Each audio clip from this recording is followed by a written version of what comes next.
Hi, this is Rick Steiner. I'm part of one of the greatest tag teams in the world of professional wrestling.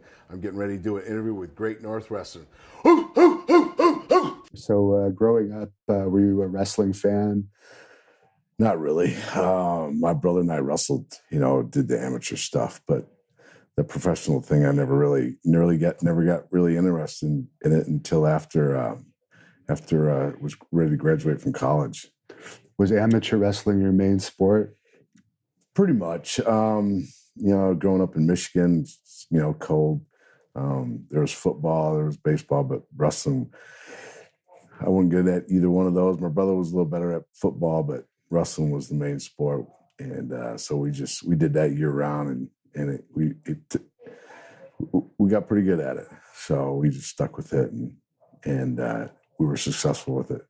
Were you in the same weight class as him? No, I was always heavier than my brother. Okay. I was always probably 2 or 3 weight classes above him. He, believe it or not, he was kind of skinny, and he was a lot lighter than I was back then. So, but yeah, he was good. He was real good. We pushed each other. What made you choose the University of Michigan? Well, growing up, it was the helmets. Seeing those Michigan helmets. Always, when I was a kid, wanted to go to school there and play football. Just was never good enough at it. And it just so happened, wrestling come along, and we were successful at that. There was a couple other schools that I was looking at before I even considered Michigan. I didn't think it was going to be an option for me, but some things happened. I just did well at some tournaments, and got a call from the coach over there, and rest is history. And you have the record for the fastest pin in history. Is that right? Yeah, it's kind of, I think it was up in Lock Haven or Pennsylvania somewhere, but yeah, I just, at the time, I don't know what the deal was, if, having a bad day or something, but, just went after this kid, and obviously he wasn't that good. Yeah. But yeah, I think that's one of the only ones. My brother's got a few more, but I guess it's good to take, right? Yeah. And what was your biggest accomplishment in amateur wrestling, do you think? Well, I think, work so hard and preparing and getting to where you get that point. I think being an All-American, that kind of solidifies your accomplishments. It doesn't put an end to them, but it helped, and just reaching some of those goals we wanted to reach. My brother was a 2-time, and so, you work so hard at things, it's just good to be recognized for working hard at it now. So I think that was probably one of the biggest ones. And you were going to be a teacher? Yeah, well, I actually got my degree in science and education, was substitute teaching for, right after college, and just wasn't making any money. So I called up my coach, and at the University of Michigan in the summertime, we'd have these wrestling camps. So these kids would come all over from the United States, and he made pretty good money doing it. So I called him up and asked him if I could come and work the camps in the summertime. So his name was Steve Frazier. So I went back, and he was an Olympic champion, but he called me back and said, yeah, come on back and work. So Bo Schembler, at the time, he was a coach at University of Michigan, Bo Schembler. He puts on these motivational speeches for football coaches in the whole state of Michigan. So the whole state of Michigan, was RSVP, and they were all in the Chrysler Arena, and he was giving this talk. Well, my coach took me there, and the great Wojciechowski was there. He was at the camp for a wrestling camp. He was there, but he was good friends with George Animal Steel. So one thing led to another. Introduced me to George Animal Steel, and he said, "Hey, you ever thought about being a wrestler?" I said, "No, I don't want to do that." So we talked a little bit more, and we left. And I taught a couple more weeks, didn't make any money, and so I gave him a call up. He said, "Yes, call Vern Gagne." So I give Vern Gagne a call, and he had me send out my resume, and he had me make up a resume and everything. And I sent it out to him, and he called me back about a month later and told me he was putting a camp on. And I went out there to Montreal, to Minnesota. I don't know, probably, a couple weeks later, drove out there and went through the camp. I started with Eddie Sharkey and then ended up with Brad Reagan's. Oh, okay. So, because Eddie didn't get along with Gagne all the time, did he? yeah, something happened there. We started for 2 weeks, and Berserker was in it. There was a bunch of guys that were in it. 2 weeks we started at this old gym in Minnesota, and then all of a sudden they called us in after one of the practices and said we were all moving out to Brad Reagan's place, and so started practicing out there, and that was where we finished it. Was it a situation where you had to pay to attend a camp? Or? Oh yeah. It was back then. I think it was $3,000. You had to pay to go to camp. You had to pay it up front. There was no payment plans, nothing. So we and then Vern, if he liked you or if you liked your background or whatever, he'd kind of help you out. So I got kind of a little help from Vern, and so I went through it. And at first it was pretty tough, but having the amateur background, tough. I mean, learn how to fall and all that. Just rough on the body. Hitting those ropes, if you don't know what you're doing, hitting those ropes, it hurt your ribs. But, after a couple, about a month or so, I started getting the hang of it. I started catching on, but it was a challenge. Did you get along with Vern pretty well? Yeah, I got along with Vern. He was an All-American from Minnesota. And so he kind of prided himself on recruiting guys that had a little bit of amateur experience. Brad Reagan was an Olympic champion. He taught the school. So I think everybody involved had some kind of wrestling experience. So if you had that, they kind of favored you a little bit. And, you still had to do everything, but, it was easier to handle the practices. So was that your first territory you worked? Yeah, well, I went to the camp there and with Brad, and then I worked probably about 2-3 months. I was going to team with Brad, did a little, driving around with guys, all the different house shows. And then the first real territory I went to was Montreal. Okay. They sent me to Gino Burrito and Dino Bravo's. They had this territory. Yeah, they had the territory here. So I came here with Tom Zink and Scott Doring. Okay. Was the other guy that came with us. 3 of us came out here. And I think we were here for probably about 9 months, 8-9 months, something like that. And then things changed and that they sent us, then we went back to Minnesota, and then Jack Lanza sent me down to Bill Watts. Okay. So that's how I made it down to the Mid-South. How were the houses in this territory when you were in the Montreal area in those days? Yeah, I mean, okay, and I was talking to the guy on the way up. Haku was on it. Okay. This old Samoan Sika, Alpha and Sika were on it. Yeah. Sailor White was on it. Frenchie, Raymond Rougeau. Okay. So it was a pretty good card. And then Gino Burrito Jr. was on it, and there was a couple other guys on it. So the houses were pretty good. We didn't wrestle at the Forum. There was another area in downtown that we wrestled at, and I can't remember. Paul Sauvé Arena. The Paul Sauvé Arena. So, starting, we went to Chicoutimi. We went to all these in the hockey rinks. It was the first time I'd been in something like that. So, I mean, they seemed fine and good to me. I was getting paid. Yeah. Did you get along with Bravo? I didn't really. I only seen him a couple times. Didn't really talk to him very much. Never really seen any of the guys. Gino Burrito or Bravo. It was always rumored that those guys were connected with the mafia. When we were with Vince, when something happened to him, we figured he didn't do something right with the mafia, and they got him. But you never noticed any of that? No, I didn't. I stayed in some duplex over in the Italian side of town, but never got involved. Every night we were going to a different town, so I didn't have time to do anything. And then once everything changed, I drove back to Minnesota. So you went to Bill Watts' territory. How did you like it there? I liked it. It was warmer from up here. But no, I went down there in the wintertime. I can't remember exactly when I went down there. They were shooting the TV at Shreveport, Louisiana. Dr. Death, Hacksaw, Junkyard Dog, all the guys were there. Went down there and got some experience. Different from up here. I didn't have any experience up here and was trying to learn.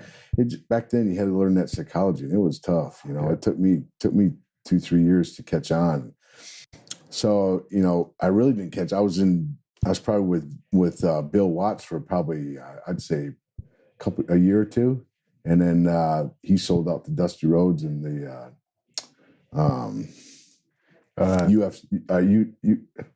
Crockett's territory. Yeah, they bought UWF.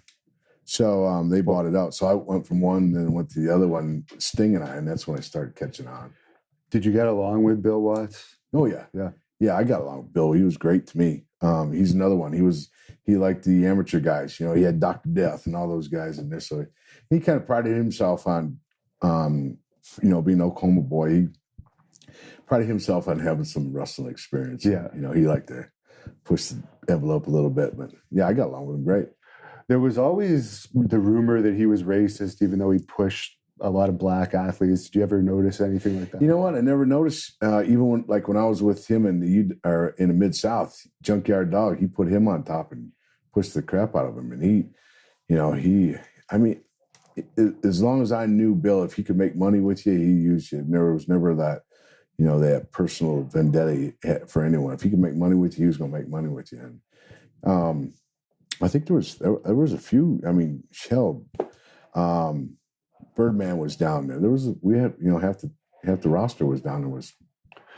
What was that incident where something happened with your brother roughing up his son at one point? Was that in WCW what? Later on? Yeah. Bill had his son, and Eric wrestled Arn Anderson, and he did something and it hurt Arn. And my brother was pissed, so he went in and confronted Bill to his face. And he was pissed off, and they were gonna go at it. And then, some of the office administration people from Ted Turner come in and they stopped it. Well, then that's when the writing was on the wall. It was time we needed to go, and that's how my brother. They said they were going to renew mine, but they didn't renew my brother. Well, I wasn't going to do anything unless I did with my brother, so we went up to Vince. And with Bill Watts, that's when you first started teaming with Sting, right? Yeah. Of course, Sting came in with Hellwig, which is they were the Blade Runners. Blade Runners, yeah. And then of course Jim went to Texas World Class Wrestling and started doing it there. So then they teamed Sting and I up with Eddie Gilbert and Missy Hyatt and all that. And what did you think of Missy Hyatt? She's crazy. She's crazy. Yeah. When Sting and I first came in, they put us together. She was with Jack Tatum, and then she was with Eddie. She was, and Eddie was the booker for Bill. So he made sure he took care of her. But yeah, she was crazy. Yeah. Yeah. So what was it like going to Crockett Promotions after Bill Watts? Bill Watts had a real successful TV and had, traveling around like we did, Sam Houston, all the Texas area and Oklahoma and Louisiana area. It was, there was some good crowds and everything. It was a different atmosphere going into Dusty's. You had the Full Horsemen, you had Flair, Luger, all these guys in a different territory. So it took us a while to catch on it, get comfortable with everybody.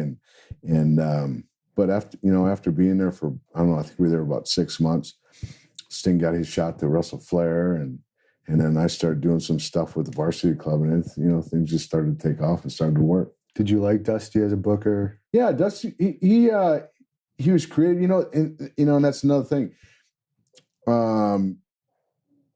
I like Dusty. I got along with him.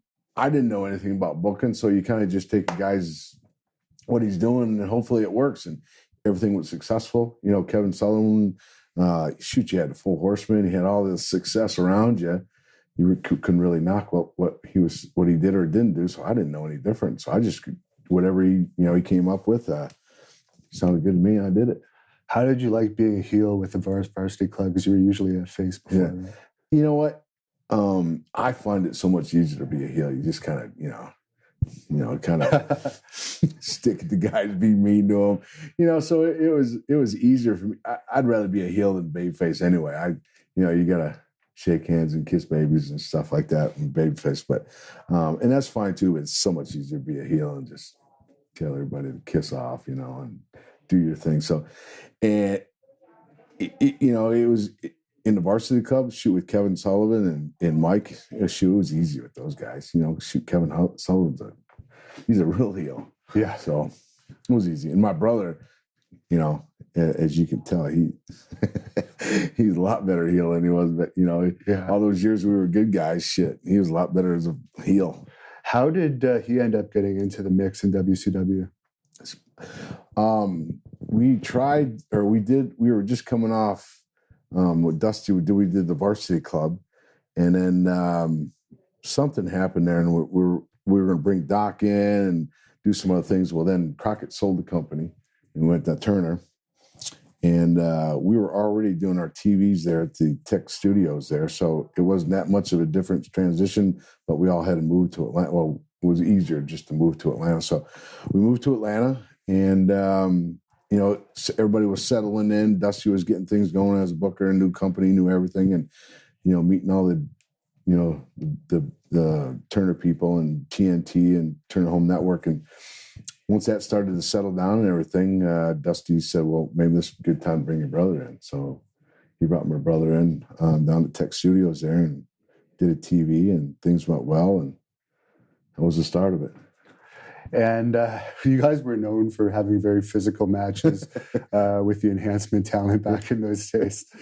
Is there any one match that sticks out? Because there were some pretty horrible wrestlers that they put you guys in there with. And that's the thing. When they put us together, and my brother was real adamant. He was a perfectionist. He always liked everything, everything looked good. And when we got on TV, Dusty always told us, when that TV's on, you better make sure it's, because that's what everybody's going to see. So, no room for error. And when we get in a ring with those guys, a lot of them, man, they just, they're getting their money, and they really didn't care. So we had to force some of them to do some of the stuff, so it fit right into our style because we were amateurs. So you kind of, guy don't want to be in that position. You make him put him in that position. And there were so many times the guys would mess stuff up with my brother, and he'd pick him up and just haul off and just whack him. And they'd go ahead and just beat the crap out of him. We kind of got labeled, but it was true, but it wasn't. We always tried to pride ourselves in that gray area. Man, it looked like he hit him hard, or he did hit him, or he didn't hit him. So you didn't break anyone's neck like Vader. Yeah. It was, Dr. Death, his big thing was, it's not ballet. Yeah. And so he was rough in the ring. Doc was. Some of the guys even Dick Murdoch, with UWF, and Slater, and some of those other guys I started with, man, they were rough as they could be in the ring with you. I've heard a story that Teddy Long said he was reffing you and Dr. Death once, and it turned into a shoot for about a minute. Yeah. Do you remember that? Oh, yeah. I mean, it was with Rotunda. It was with Doc. Yeah. Some of those guys that would have amateur experience, and they would kid us in the back. Bill Watts would kid around with us in the locker room, and then Flair would kid around with us when we were with Dusty, and Dusty would kid around. And I know they just put us together just to see what would happen, Yeah. And it's Doc and I knew that, but they're as competitive as he was, and competitive as I or my brother were. You get in a ring and you joke around for about 5-10 minutes, and then all of a sudden something goes wrong, and then you go after it for about for a minute there, and then now, realize, I don't want to get hurt, and so you get back to a time at hand. But yeah, there was a few times. I saw one match at Center Stage. It was you guys against Buddy Landell and another guy. It seemed like Buddy was pretty scared of you, legit. Do you remember? Yeah, Buddy was one of those guys. He was a real loud and boisterous guy in the locker room. But then when he got in the ring, he had no experience. He didn't have any background in anything. So he was, and he liked that Ric Flair kind of, persona that he was trying to perceive. And yeah. My brother just kind of messed with him a little bit, give him a hard time in the ring, give him a little scare. Do you have any memories of being in there for Mick Foley's debut in WCW? Because he talks about that match a lot. Does he? Yeah. I remember when Mick come in and everything. I don't remember the actual match that we had. He beat up the opponent after you guys beat them or something, and then he beat up his partner. Did he? Yeah. That I guess was his TV debut. Was it? Yeah. Yeah. God dang, man. The older you get, the less you remember. I remember when Nick came, and shoot, we just lived a couple houses down, but he was always one of those hardcore guys. He abused his body, man. He was kind of nuts too. But I don't really remember that. But when we got in the ring, he liked it snug. And Paul Heyman tells a story that oh boy, you probably know what driving I'm down talking the about, road. That you would like try and open up car doors while driving other people's car or something. What exactly would you do? It's a crazy time. I'm glad there wasn't cell phones and that stuff was taped. But you drive down the road 200 some days a year, you get bored, and so there'd be a few times. We all have a show somewhere, and we'd all leave the building. Well, hell, you're driving down the road, and hey, that looks like Butch Reed, and so we'd pull up alongside, and I'd try to hold my legs, and then my brother would drive, and I'd reach out and try to pull open the door and scare the shit out of him. And there was a couple times Heyman was driving with who was he with? I think he was with the Samoans and something, yeah. And so we come by him, and we for some reason we haul ass every time we go. It was just 0 to 90, and we went past those guys, and they shot fireworks at us. I'm like, so it's me, Sting, Pillman, and my brother. It's like, oh, okay, shit's out. So we just pulled off at the next store. We got about 5 dozen eggs, and if they had any fireworks, we grabbed gravel off the ground, and so we waited them to come by. They went by, and we chased after them. We go by them. We threw all the hanging out the window, throwing eggs at them, throw gravel at them. Yeah, we had a gallon of milk we were dumping in the wind, so it would go all over the windshield, so they couldn't see where they were going. I mean, it was always something was always happening on the road. And I guess you destroyed Heyman's car or something out of that. Yeah. We blocked the road so they couldn't get past us, and then we started throwing eggs at their car, and so Samoans got out to throw at us. Well, then we threw eggs at them, and they ran off. So then we just started throwing eggs inside the car and ended up destroying the car, and then Heyman couldn't rent anymore. So we had a meeting. Turner had a meeting and said that he didn't know who was responsible for it, but that Paul Heyman could not rent any more rent-a-cars in Charlotte, North Carolina. So it was kind of funny. And you brought up Brian Pillman's name. Did you get along with him well? Yeah, I got along with Brian great. He was another one when we first moved to Turner and WCW. Was my brother, Big Boss Man, Brian Pillman, and Foley. Of course, Bagwell was up there. There was a few other guys. We were all in a little 5-mile radius vicinity. And, we rode together and did stuff like that. So, what do you think of Bagwell now? He's had all these issues. Mark, he means well. He just made some bad choices, And so I try to, it's been a while since I've been out of business, and I'm now in school board stuff and got my own business and stuff. So I just kind of keep to myself. I don't kind of get involved with some of these guys with their issues and, their weaknesses and stuff. So, did you have any contact with Bill Kazmaier in WCW? Yeah. Bill and I end up being good friends there for some reason. I think it was my brother when he got hurt. They put Bill and I together for about a month or two, travel around. They wanted to give Bill some experience or something, tag team. But Bill's a great guy and everything, and freaking strong as an ox. But just hard for him to get that concept of wrestling in the ring. But he's a great guy. Yeah. And DDP tells a story that you once ripped all of his clothes off in a battle royal. Do you have any memories of that? It was in Virginia, and it was for WCW. I don't know. I think it was a holiday or something, and everybody was in one of those moods. So they had a battle royal. Freebirds were in it. Me and Sting, and my brother, DDP was in it. What's the guy that was had the long Humperdinck? He was in it. Jimmy Garvin was in it. So everybody's messing around in the locker room. So I wasn't even in the battle royal, but Paige, the Freebirds kept messing, stirring it up and everything. Said, well, you won't even come in the battle royal.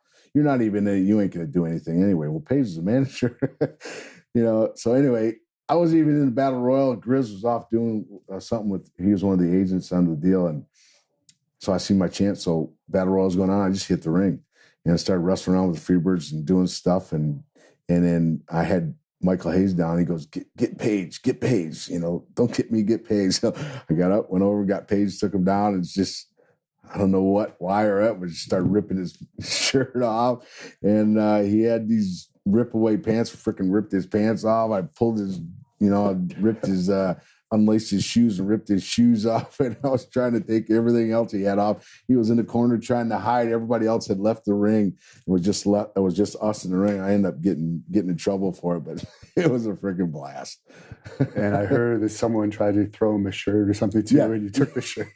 Well, Humper, Freebird, Michael Hayes come over, was going to take Humperdinck, went to throw him his shirt, and Michael Hayes goes, oh my God, don't give him your shirt, give him his shirt back. And then I said, don't give him his shirt. So then nobody would give him a shirt to cover up in the ring.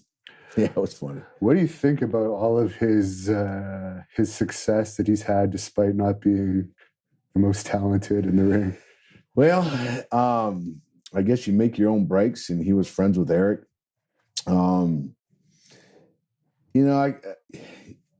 I got along with DDP. He's a good guy. It's just, he made his break. I made mine, and you can't really fault him. Everybody's going to try to do what they can do to be a success.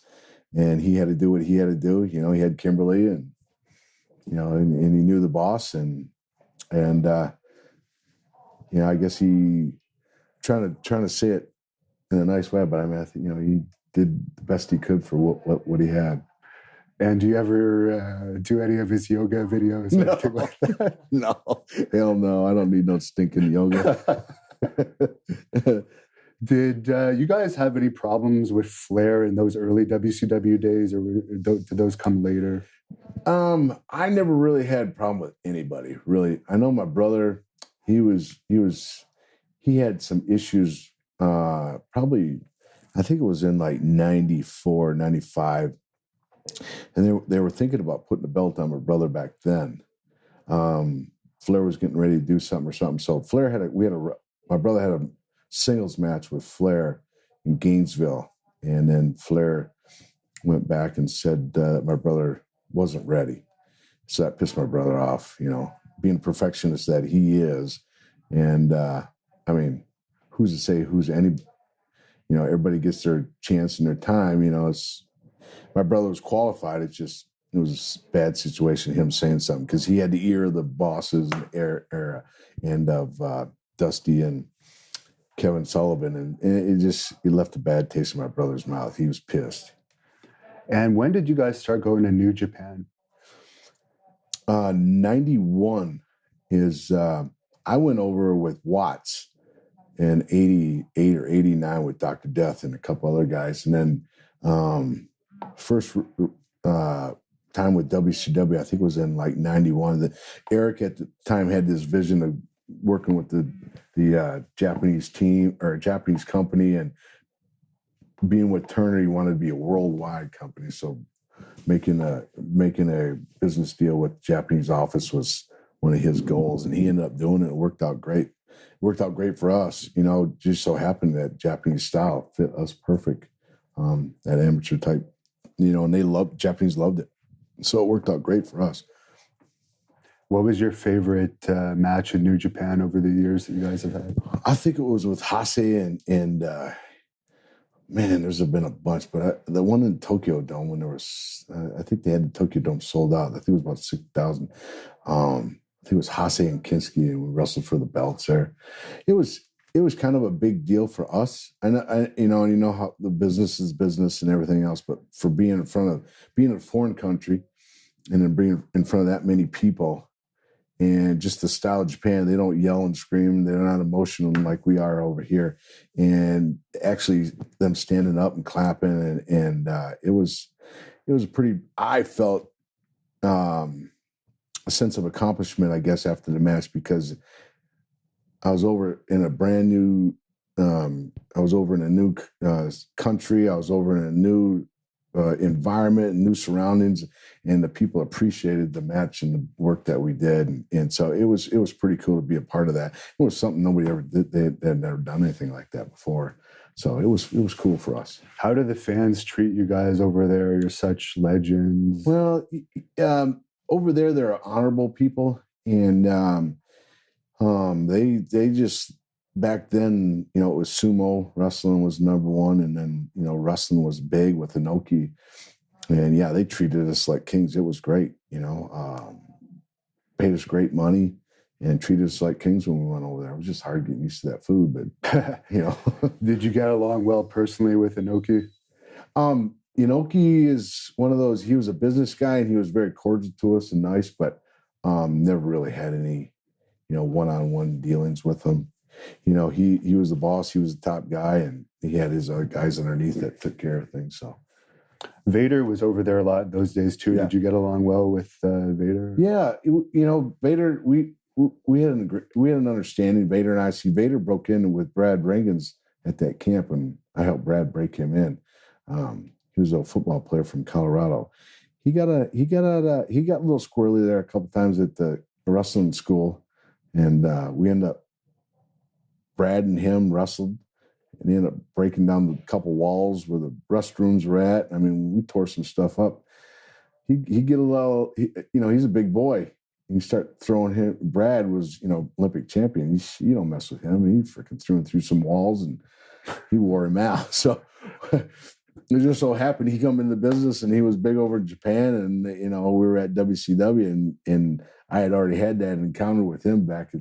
So we had an understanding before we even went out there. You know? What was that incident that happened with Vader in Japan that was kind of the end of his... I think he called out Inoki on a couple things that were going on over there.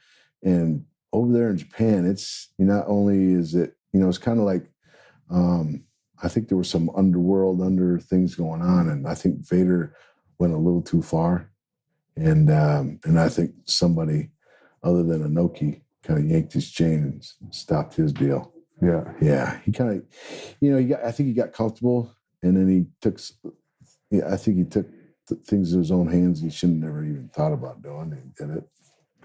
And you mentioned you left WCW. One of the main reasons was the Bill Watts incident. Yeah, with my brother. Were you comfortable before that, and it was all just that? Yeah, I even going through that whole time. At that time, I had shoulder surgery, so I wasn't really there a lot. But you know, I was comfortable with Bill before, during, and after, and still now talk to Bill. He lives in Florida, so I never had an issue. You know, but I'm never gonna, you know, take a side over my brother. Right. And was WWE already interested in you in that point? Or? There was a mutual interest there, you know, and I think we were involved in like the third or fourth WrestleMania with Head Shrinkers. So the ninth, actually. Was it ninth? Yeah. Oh, okay. So when the opportunity, or that Vince heard about you know, there might be an opportunity for us leaving WCW, you know, he called us and we talked and see if there was even a viable opportunity for us to go up there. And he, you know, he expressed there was, and we, the old routine that he did, you know, getting guys to come up there. And so we ended up working out the details, and it was timing. It was time for us to go, you know, with my brother's situation and with Bill and him being the boss, we had to do something. So we went up to Vince for a couple of years. Were you concerned at all because WCW had guaranteed contracts and WWE didn't at the time? He, you know, Vince made it like, you know, that would be the least of our worries. You know, we were, he felt like he could make us some big stars and we could make more money than we'd made in WCW. So that's the hook he gets you going up. And not always true, but you know, it was different. It was a change. A lot different from WCW. There wasn't that guaranteed money, but I'm glad we did it. You know, it was an experience. It was something. It was just another accomplishment that we did. It just wasn't a fit for us when we came back. And how did you like working with DiBiase and Rotundo as money? Yeah, they're, Mike's a great. Like I broke in with Mike and he helped me a lot. I lived with Mike. He helped me when I first went over with Crockett in those days, and then being in, he's an amateur wrestler from Syracuse, so I got a lot good with Mike, and Ted was a great guy too. That we worked. It was easy to work with those guys. They were. You give those guys respect that they deserved, and everything else falls into place. And what did you think about working with the Quebecers? Jacques Rougeau, boy. It was a challenge working with Jacques and Pierre. I think was his name. Yeah. They they had that French connection with Vince, and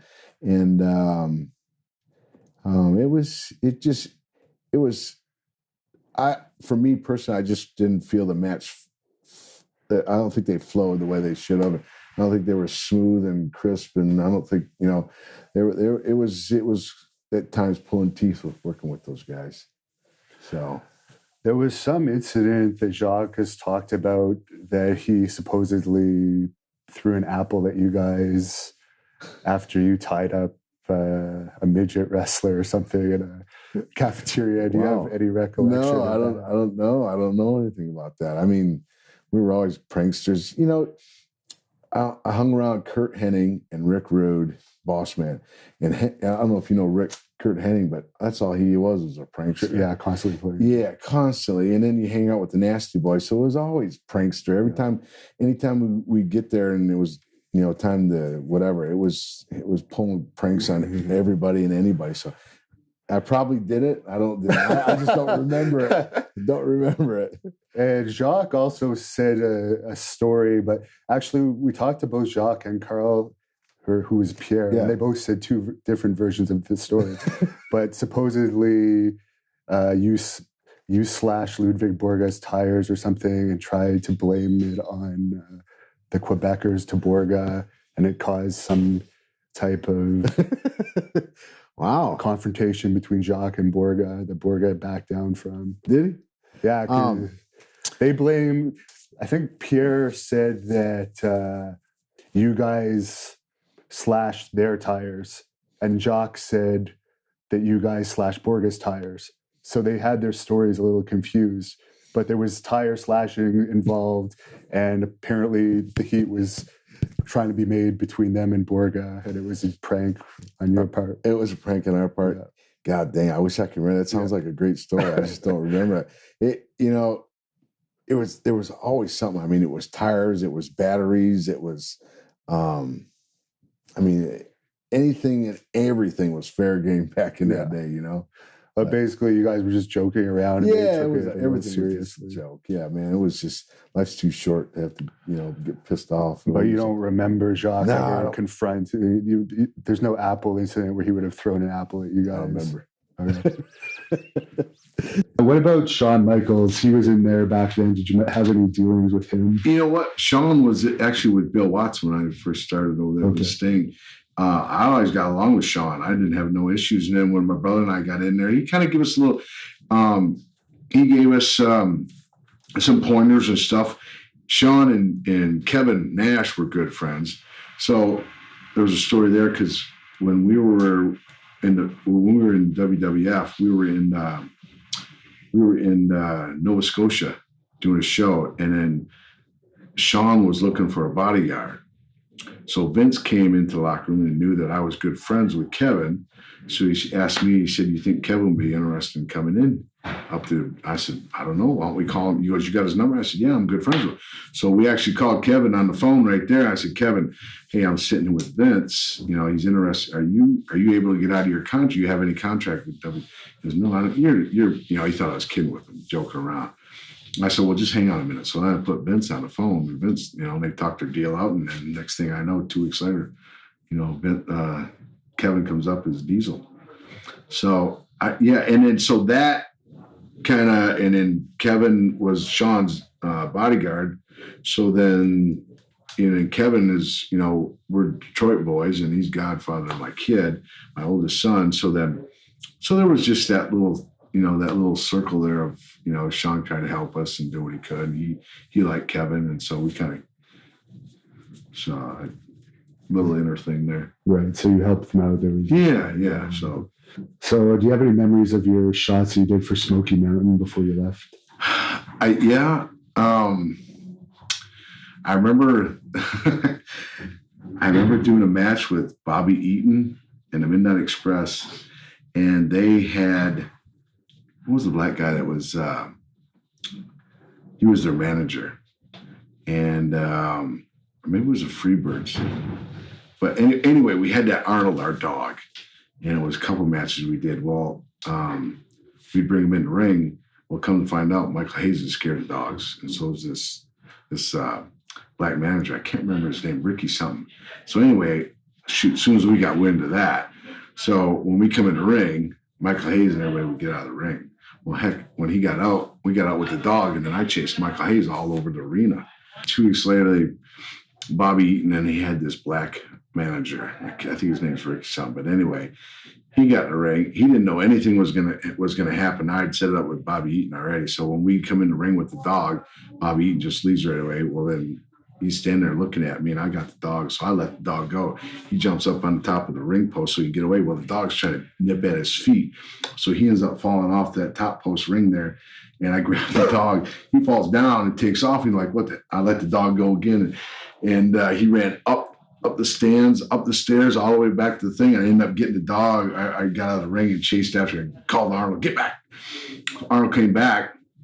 My brother's laughing, and Bobby Eaton, everybody's gone. So I chased this black manager all the way up to the top of the arena, and he takes off running like this. So then the crowd's there, and everybody's laughing. So then I come back down with the dog, but he never came back down. I think he left, got in the car, and just left. I don't know what happened to him. But Bobby Eaton, and he was laughing the whole time. And then I tied Arnold up to the ring. So then Bobby was always worried I was going to let the dog go on him during the match. So I'd hold Bobby down, and I'd try to cover his mouth and make him pass out. And it was just joking around, shit, and having fun in the ring. What did you think of Jim Cornette? I like Jim. He's I got along great with him. Never had an issue. He was a manager for Big Boss Man. Me and Ray were good friends, and so I really got along with pretty much everybody. Jim, I always had fun with Jim. He respected my brother and I, and he never said a bad thing about us. And we always had fun. So why did you ultimately leave WWE? There was just some of the things that we were told were going to happen just never materialized. The money was an issue. It was never. They never followed through with what they said they were going to do. My brother just got tired of, we were back then, you would go on the road for, 15, 20 days and not go home. And there was just some different things that were going on there that we just weren't, back then, that's when Vince was getting sued. He was brought on charges for taking, all these people across state lines. It was just all the drugs and everything going on. So it was just a bad time to be there. And he had that ICA company that was taking the dump. So just a lot of things going on. And I don't think the focus was on wrestling. We weren't being compensated how we thought. We put up with it. We didn't put up with it. We went through it. Tried to make the best of it. And then the opportunity came that we could go back to WCW. So we grabbed it, And how did that opportunity come about? You were just friends with Eric Bischoff? Yeah, at the time, I really wasn't friends with Eric. I got closer with Eric as time went on, but I called Paul Orndorff, we're real good friends with Paul Orndorff, and asked him if there'd be interest in us coming back. Well, what happened was once that happened, once we started having issues with WWF, I called Japanese office. Okay. So we got a deal worked out where we could go over to Japan 10 weeks out of the year. So we presented it to Vince. Hey, I know we're not making the money you said, and blah, blah, blah. We went through the scenario, and I said, well, we got an opportunity to go to Japan. Do you care if we take it? And he said, yeah, I don't mind. Well, I'm not going to be able to, do what I wanted to do and everything. So at that point, we just felt like it was a better opportunity for us. So we started doing the Japan thing, because I knew Japan and WCW were going to probably get back together again. So We started working with Japan. We did that for, I don't know, about 6 more months. And then Vince gave us a release. We ended up finishing our deal with Japan. And then in the meantime, I called Paul Orndorff and just got back in with WCW. And you feuded with the Road Warriors a bit at that point, didn't you? Yeah. What did you think of that? Oh, we love working with Joe and Mike. They were real physical. You know, they were more of a brawler type team. You know, weren't scientific. They'll agree. You know, they weren't never scientific. It was all just muscle moves and brawling and stuff, and that was fine. We enjoyed it, and it worked good. We worked great together. We were willing. Both of the teams were willing to sacrifice to make it a good match, and Japanese people just loved it when we went over there. So that was a good match for us too. And what about working with the Nasty Boys? Oh boy, it was something every night. But you know, in those guys, they didn't have a lot of and they'll tell you they were heavy guys, didn't have a lot of talent, but they had a good gimmick. But they worked hard, you know, and you know, they liked the physicality of the whole thing and everything. And so you know, it was kind of a funny thing, but my brother and I never really mattered who we were working with. We worked better with guys that were more physical, and we had the amateur background to help us in the more technical matches. So, you know, it was just a gift we had. We were lucky. Good Lord gave us the opportunity and blessed us with that. And, you know, we tried to perfect that the best we could. And what about Harlem Heat? They were pretty over at that time. Yeah, they were a good team too. Stevie, you know, he was the heavy hitter, and in Booker, you know, he was the moves and the high flyer and stuff. And my brother was like at that time like doing the high flying stuff too, and you know the more risky moves. So they worked good together. It just, you know, it was I guess it was like it was just I think it was a gift we had. We could adapt to any one of these teams, and what made it real nice is a lot of these guys were real men. You know, even even Butch Reed and Ron Simmons and Butch Reed, they were a great team, and they liked it physical. The Road Warriors liked it physical. You know, even Kevin Nash and Scott Hall, they were a good team. They weren't so much, they liked it physical, but they were, you know, just a big team, skyscrapers. You know, it seems like all these guys, big guys, football players, you know, some kind of athletics. So it really worked out for us good that they liked physical matches. Was it ever difficult working with Scott Hall? No, never. Scott was always, you know, I know it was later on, you know, things started to happen with him in the ring, but in the beginning there, he was great to work with. You know, he could be stiff at times. Kevin, hell, we were all, you know, we dished it out. We'd take it, you know, we took it too. So, yeah. Speaking of stiff, there's apparently some match happened with Conan and you where you ended up stiffing a bit. Well, you know, it was towards the end of WCW there, and there was some things going on. He was having some issues going on with some of the other Mexican wrestlers where there was some money involved and stuff, and a few of us got wind of it. You know, I talked to Eric about it and everything, so they put me in a match with Conan.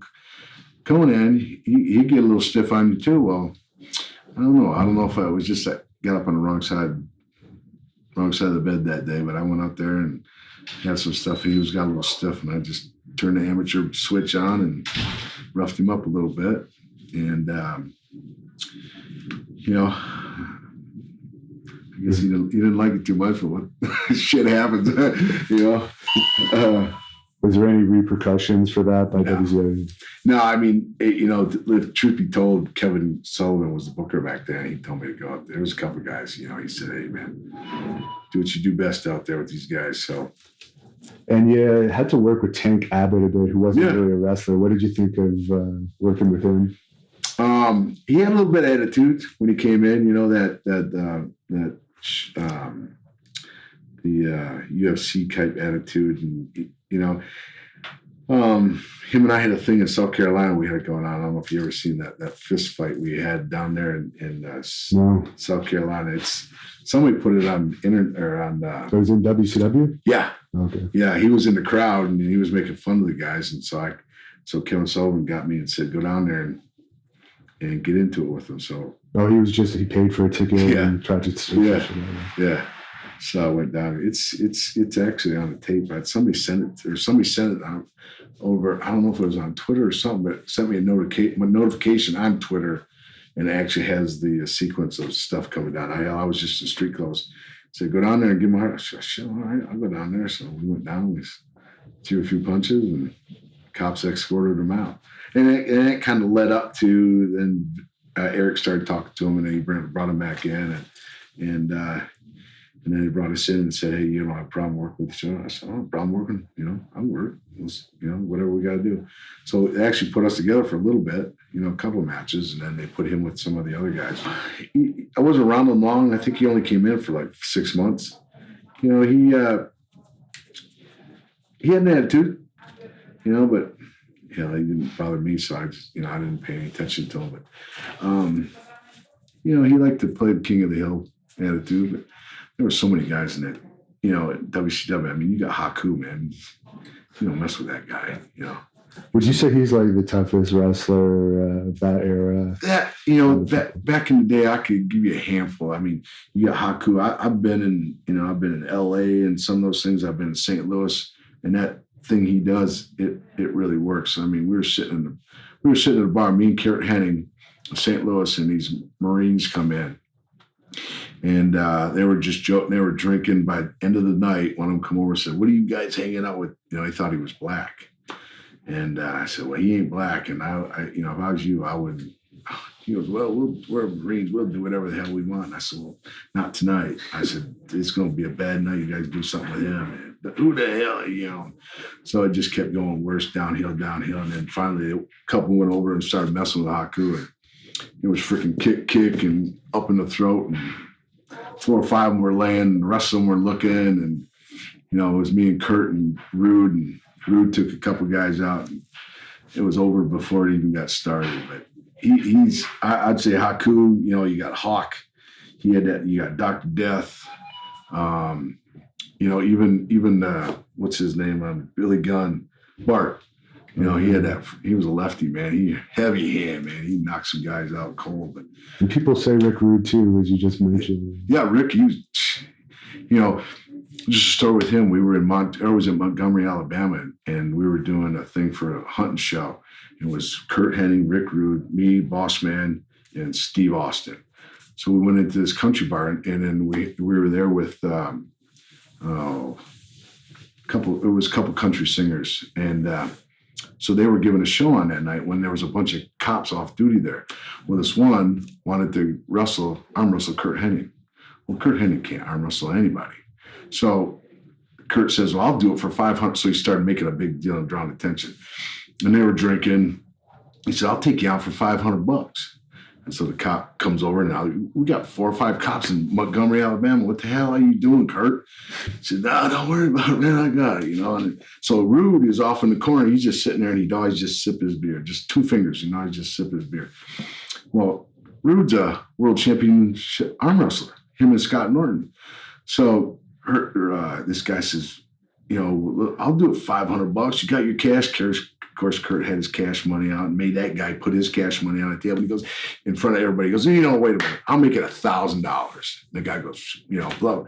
He goes, if you can beat him, if you can beat Kurt Hennig, or if you can beat that guy over there, then I'll take you out for $2,000.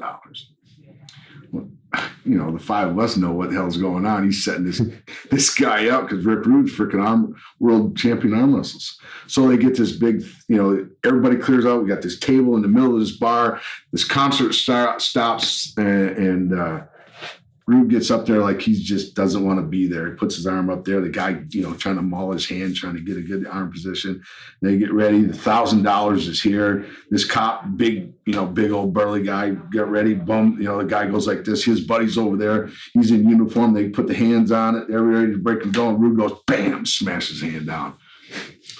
Kurt Hennig takes the $1,000 and starts laughing. So I'm like, what are you doing? So now we got 18, 20 cops in this bar. How the hell are we going to get out of there? So the owner of the bar knows us, and we're with John Anderson, the country singer.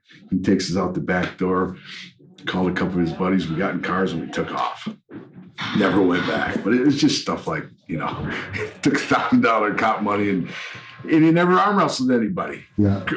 Henny never even arm wrestled anybody. Just laughed the whole time. Took $1,000, and Rude had to do all the dirty work. Didn't get any of the money or nothing. And we laughed the whole time. And did you have much dealings with Goldberg in WCW? Oh yeah, Bill was a good friend of mine. We got to be he was a good friend as soon as he came in. He asked a lot of questions and I kind of give him some pointers there when he first came in. How to handle this and that, and we ended up becoming good friends. We did probably 10 different years of Sturgis, riding our bikes out there and having a blast. He lived in Dawsonville, which is up in the woods there in North Georgia. My boys loved him. My boys still call him and talk to him. And got to be good friends with some of the guys on the Georgia football team. But yeah, Bill's a good buddy of mine. What do you think of his return now? I wish him the best of luck. My thing is I just hope nothing, hope he stays injury free, and I wish him the best of luck with all. I hope it goes off good. I mean, his opponent's a big old dude, so let's hope everything goes smooth, Yeah. And, he's got a family now, and none of us are getting any younger. Yeah. So. You don't want the same thing that happened to Sting. Yeah, Sting, it's just, you kind of look and you get that point in your life, man. It's like, I know you feel like you got one more in you, but gosh, sometimes it's not worth the injury. What do you think of this guy, Kevin Owens? It's their champion now, and shorts and a t-shirt. Yeah, I think the more you water it down, just back when we were going, here I go back in the day. Back when I was doing it, you respected the business and there was no talk about it, and you dressed according like you were going into war with this stuff. You wear a t-shirt, you get it ripped off you. You wore jewelry, you got it ripped off you. You didn't act right, freaking got the hell beat out of you for real. I mean, just another story. I was when I was with Bill Watts. Hellwig was in the ring wrestling the Russian. Well, you kicked the guy in the ribs and it looked like shit. Well, Bill Watts ran from the locker room to the ring, kicked the Russian about 5-6 times, and then he made Hellwig get down the ring, kicked him about 5-6 times, took them both. And this is the middle of a show, takes them back in the locker room and said, if you guys ever, play that, crap again, you're out of here. Well, Russian had a few things to say. Well, hell, he took the Russian to the back and they beat the hell out of him. I never seen the guy again. Hellwig, he got back there and he made him work on doing kicks for about 30 minutes. So, I think it was just more of a respect for the business. And it was different mentality. It was older school, and you had these older guys, crusty old guys in there. So they kind of wanted to keep that tradition going. It's just, things have changed. It's got big money now and it's just different change in the way business is going. What do you think of their product today? They have champions that wear shirts in the ring. I hate, back then when Dick Murdoch and all those guys, and they used to talk about the old days, and I say, oh my gosh, I'm never going to do that. I guess the business has got to evolve. I don't know if it's evolved in a good way. I still believe in, this, the psychology of the business and keeping people on the edge of their seat where they don't know if it's how real it really is and how, what actually I'm doing out there. And I like it more of a contest than what it is now. It just moves. And so I'm not a real fan of the new, there's some good guys in the business now that, good guys, Orton and Cena, and those guys are good guys. And it's just, you got to go with the flow of the business. I just don't agree with the direction it's going in. Yeah. I still like the kick and punching. And they ended up splitting you and your brother in WCW. What did you think of that angle? At the time, I wasn't sure. I talked to Sting about it. Eric talked to me about it. It was just, I think it was time. We'd wrestled everybody tag-wise. There wasn't a lot of guys coming around. any more tag teams out there that we could really do anything with. I mean, there was still, you have to get creative to do it. But at the time, Eric had brought in that NWO and was starting that off, and they wanted to put my brother in that. They wanted to put me and Sid and Goldberg and some of those guys together. So they kind of laid out a scenario that, it was time. Let's try something, single. It worked great for my brother. Hell, he dyed his hair and cut his hair and dyed it and, transformed his body. And here he goes, this Big Papa Pump. What was it? 10 years I tried to get an interview out of him as the Steiner brothers. And all of a sudden now he's Big Papa Pump and he does these 20, 30-minute interviews. But, it worked good for him. I mean, I ended up getting hurt, my other shoulder going out, but it was a good time for me. I made the best of it. His thing was a little better. But no, I didn't have any hard feelings. It was just time. We did something different. Were you around the day that DDP attacked him after that one interview? Yeah, I was there. My brother went out and did the interview. That's just the way my brother is. He did the interview. Was it right or wrong? My brother did the interview. It didn't matter if it was right or wrong. And he come back. Bad thing is DDP had all these security guys. So my brother came back. My brother's going to fight anybody. And they went in fighting, and the security just broke him right away. So there wasn't nothing going to happen. And, of course, DDP's friends with Eric. So it was kind of, my brother had to leave it alone. Right. So you weren't upset at all that he attacked your brother? Well, he didn't attack him. They come back and lock him. They had words, and my brother took him down, and security, was part. So there was no attacking. There was nothing, and I was there. So it's my brother, so ain't shit gonna go down. But nothing went down, so I was worried about it. I sure wasn't worried about DDP doing anything. And you had a couple matches with Chris Benoit. What are your memories about working with him? Chris, when I first went over to Japan, he was over there. He was in a dojo with Undertaker, and he was a good, respectful kid. We had some matches, and even later on, when he was in Japan, he was a junior. So when I wrestled him, I treated him as a junior. And but he ended up being a good hand, a good wrestler, and I enjoyed working with him. I know a couple times he got upset. You thought maybe I did a little more than I should have, but if you don't like what I'm doing, stop me or do something or change it. I never took advantage, to the point where I made. But you know what? Sometimes just if I didn't feel it was right, I wasn't going to do it. I stood by what I believed.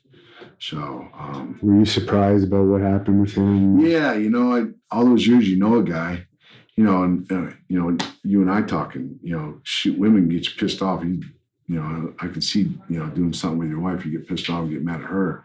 But man, when you involve a kid, there's something wrong there, evil wrong. And, I never really I knew Chris when he was in WCW, but when he went up to WWF, I knew of Chris. I was around Chris for all those years, but I wasn't real good friends with, Chris. So, when you hear those things, guys, and they did autopsy on him and said his brain was, he had concussion issues, and they were the worst they've ever seen with football players and wrestlers. His brain deal was one of the worst. So, I don't know. And then you enhance it with these, pills and other things going on. You never know what these guys are thinking. And your brother had some issues with Terry Taylor in WCW. Were you always pretty cool with Terry Taylor? Yeah, Terry was one of the other guys that were with Watts, so I had that rapport with Terry from, he kind of helped me through the business there when I was with Watts, having the matches. And so I had a rapport with Terry. I knew what kind of guy Terry was. My brother just, he had a different attitude about everybody, and he didn't like some of the things that Terry, my brother, that's the thing. He didn't like you. He'd tell you. It was no hiding it. It was no backstabbing. He just went face to face, tell you he didn't like you, and he treated you that way. And some people can't handle it. Some people can. It's the way he is. And what do you think ultimately led to the end of WCW?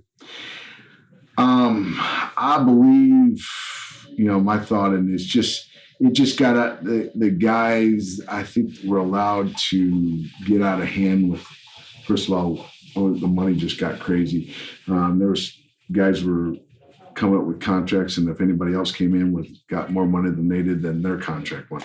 I mean, you can only dip in the well so many times, and I just think the guys were allowed a situation, and then, like anything else in the business with the boys, you give them an inch, they're going to take a mile, and I think they just, it's just I think they started taking over the hen house, and you can't, I know Turner had a bunch of money, but once things started to get out of control, I mean, we were making money and the business was good and everything else, but it got to the point where it wasn't Eric's company, it was Ted's, and Ted lost controlling interest, and then once that happened, it just went down. That was I think ultimately, I think we could have still, if Ted would have kept control, because I don't know if anybody's ever, there was a story, this might be offline, but Ted Turner and his father were from Charlotte, North Carolina. They had a sign company. Well, Ted's father shot himself, and so the sign company was left to Ted. So Ted had his sign company, but he always wanted a public broadcasting TV company.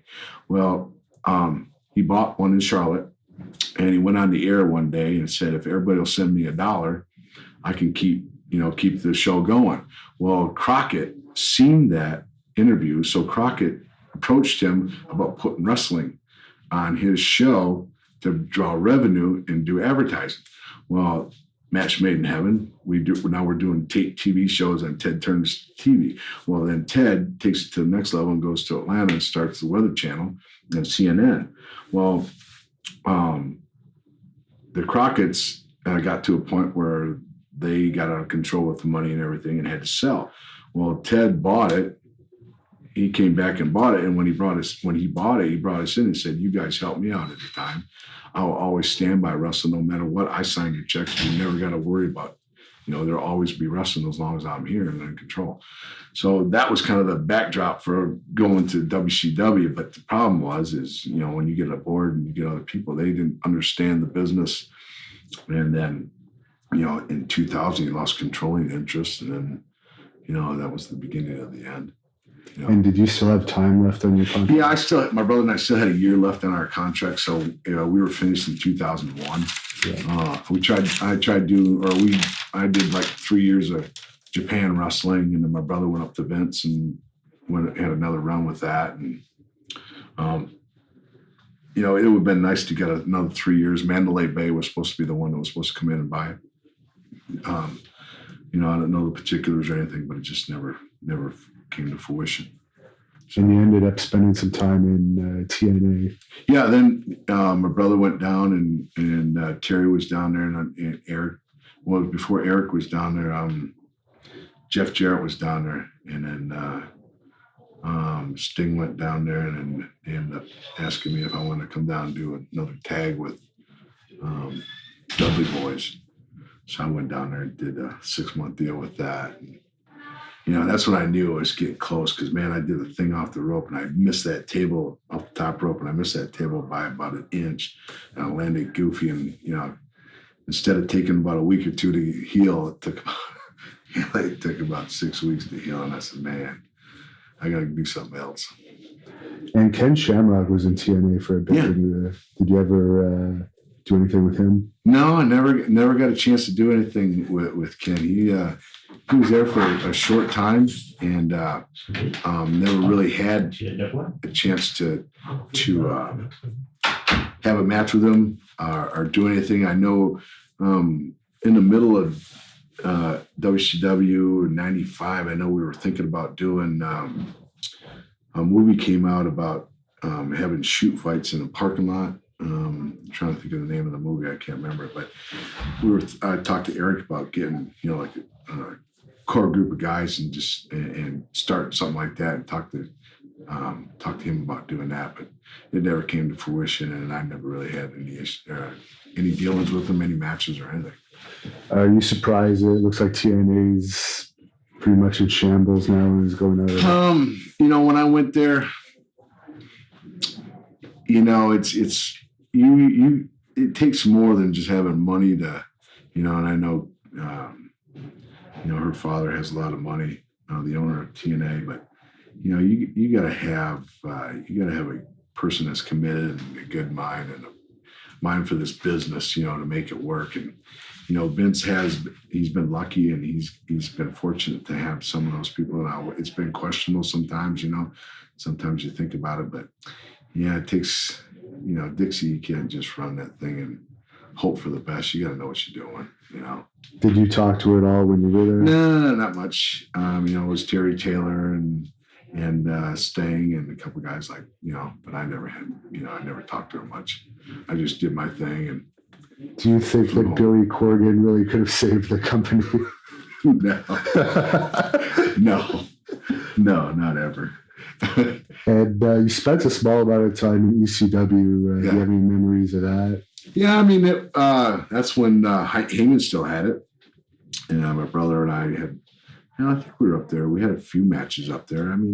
It was, it was kind of the old school, going to these old arenas and small venues and wrestling. And, it's funny how all that stuff works out. Ends up being ECW is a decent name people recognize. And, I don't know how it, but it all worked out where my brother and I were actually wrestled every one of these territories, and, we're champions at one time or another in those territories. And now it all comes together and means something. So. Do you think WWE is going to put you guys in the Hall of Fame ever? Is there too much heat? Personally, I don't think, you never say never. I just, some things have been said and done, and I just, I don't know if that, that story will ever be written. And what was the issue with Scott and Hogan, the big restraining order thing? Was there anything to that?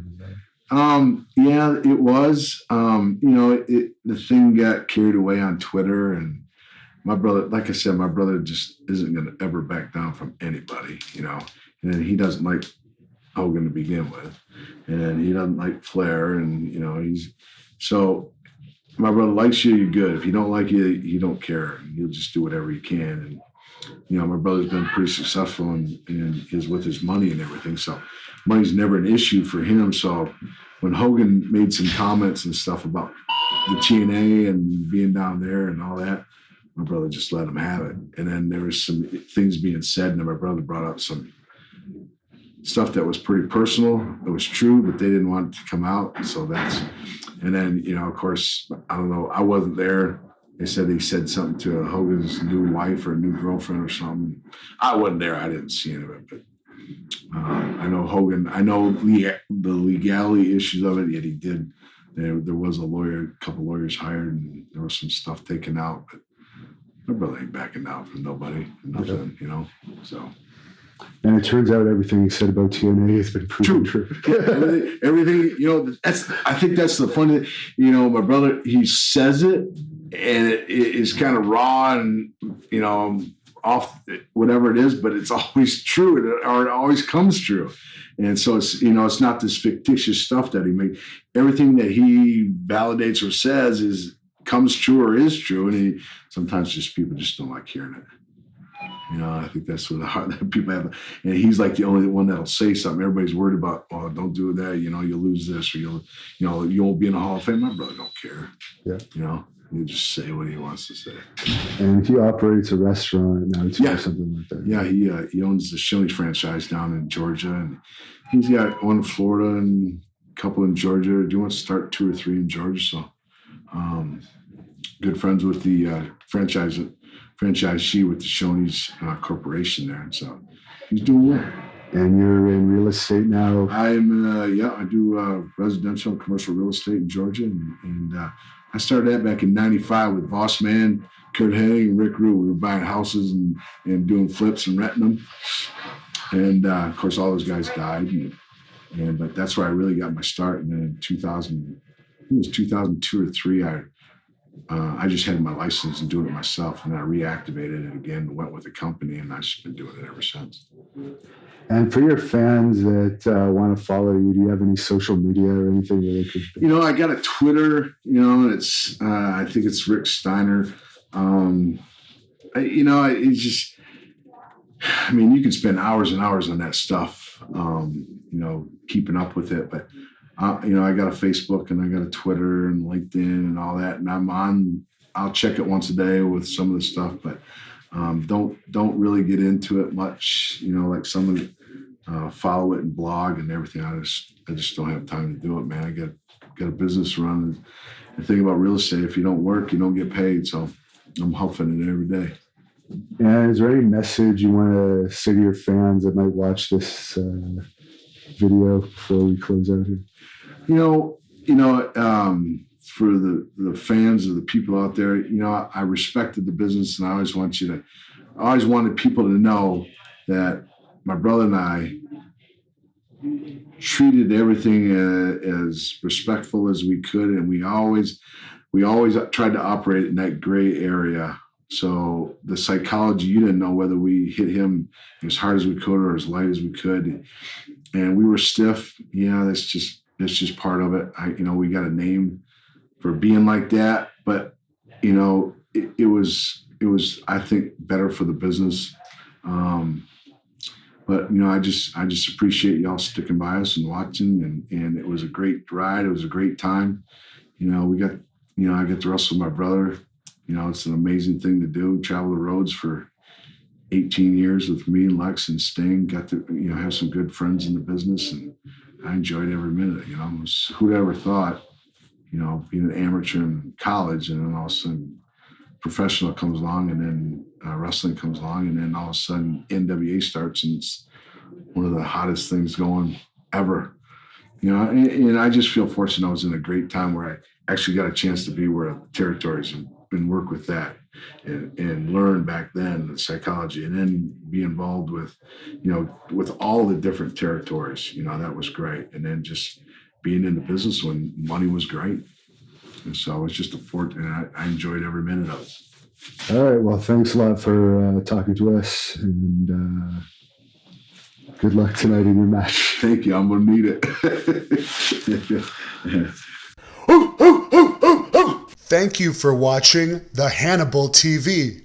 Please help me out and like this video, then click the subscribe and get notifications buttons so you don't miss any of my latest shoot interviews, match videos, or news updates. Follow us on Facebook at the Hannibal TV for more live streams and videos. And while you're at it, follow us on Instagram and Twitter at the Hannibal TV.